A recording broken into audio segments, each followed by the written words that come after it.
औज़ुबिल्लाहिमिनश्शैतानिर्रजीम बिस्मिल्लाहिर्रहमानिर्रहीम। अस्सलामु अलैकुम वरहमतुल्लाहि वबरकातुहू। मैं हूँ मिसेस कौसर और आप देखते हैं मेरा YouTube channel Mrs Kausar information.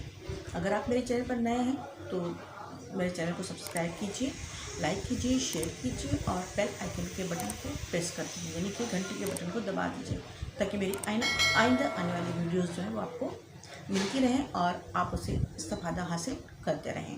आज जो मेरा टॉपिक है, आज जो मैं उन्वान लेकर आई हूँ वो है मछली की इफ़ादियत या मछली का फ़ायदा। हमने अपनी फ़ज़ा के साथ साथ झीलों, दरियाओं और समुद्रों को भी इस कदर आलूदा कर दिया है कि अब मछली की अफज़ाइश कम से कम होती जा रही है।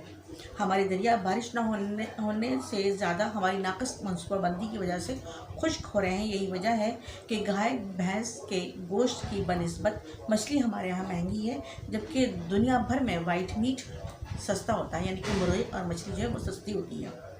मछली की इबादत के पेश नज़र हमें अपने ग़िज़ा में गाय भैंस के गोश्त की जगह मछली को शामिल कर लेना चाहिए। शायद इसके इस्तेमाल से हम भी सेहतमंदी पैदा हो सके। और सिर्फ फुर्ती ही नहीं, बल्कि बरतानिया के सरे यूनिवर्सिटी में की गई एक तहक़ीक़ के मुताबिक मछली में वाफिर मक़दार में मौजूद ओमेगा 3 नामी चिकनाई ज़हनी सलाहियतों में भी इजाफ़ा करती है। इस चिकनाई से सीखने की सलाहियत पर अच्छा असर पड़ता है और ये बुढ़ापे में याददाश्त के लिए भी मुफीद है। इसके अलावा मिजाजी कैफियत पर भी खुशगवार असरात मुरतब होते हैं। एक ग़ज़ाई माहिर के मुताबिक अगर हफ्ते में 3 मरतबा मछली खाएंगे तो उसका दिमागी क़ुव्वत पर ज़रूर असर होगा और ये सलाहियत बेहतर से बेहतर होगी।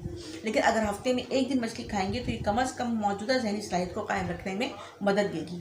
जबकि गाय भैंस का गोश्त अपनी किसाफत की बिना पर इंसान को कुन ज़हन, ज़िद्दी, हठधर्म, मुनाफिक और तशद्दुद पसंद बनाता है।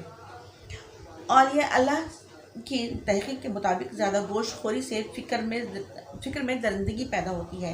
गाय भैंस के गोश्त के मुतबादिल के तौर पर अंडा, मछली, सब्ज़ियाँ और दूध का इस्तेमाल ज़रूरी है। इसके अलावा दालों में प्रोटीन काफ़ी मक़दार में होती है, उसका रोज़मर्रा की खुराक में शामिल होना मुफीद है और ये चिकनाई से भी मुबर्रा है। गोश्त एक सकील ग़िज़ा है और देर में हज़म होता है, जबकि दूध, सब्ज़ी, दालें वगैरह ज़ूद हज़म यानी कि आसानी से हज़म होने वाली ग़िज़ाएँ हैं और गाय भैंस के गोश्त के बेहतरीन नेबुल बदल हैं। मुख्तलिफ़ किताबों के मुताले से मालूम होता है कि बाइसे तख़लीक़ कायनात हुज़ूर अकरम सल्लल्लाहु अलैहि वसल्लम बकरी का गोश्त शौक़ से तनावुल फरमाते और गाय भैंस के गोश्त से मना फरमाते। आप सल्लल्लाहु अलैहि वसल्लम को उस पर हंसना पर अमल करना ऐन फितरत है। अगर आप सल्लल्लाहु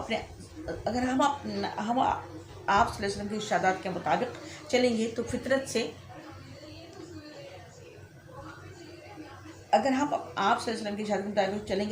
से करीब तरीन हो जाएंगे। उम्मीद है कि आपको ये वीडियो पसंद आएगी। अल्लाह हाफ़िज़।